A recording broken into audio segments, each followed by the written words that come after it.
Tuko na program ya kuhakikisha kwamba mahali uliko kama mwananchi umefikiwa na stima kwako nyumbani.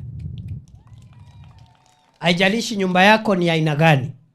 Stima ni haki ya kila mwananchi. Stima sio starehe ya matajiri peke yao. Kwa sababu sisi ni watu tunaamini uchumi unakuwa ukitoka chini ukienda juu, bottom up. Kwa hivyo hapa Kitui County kwa jumla tuko na program kubwa ya kuongeza stima.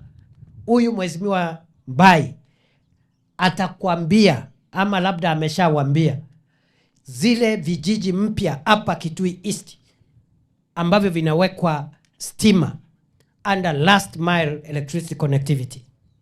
Kitui County kwa jumla, program ambayo tuko nayo sasa hivi inaendelea ni ya shilingi bilioni 2 ambayo itatusaidia kuongeza nyumba 18,000 mpya ziwekwe stima hapa Kitui County. Current ongoing programs under REREC, under Kenya Power, we want to connect an additional 18,000 households in Kitui County at a cost of 2 billion Kenya shillings. Those projects are ongoing as we speak.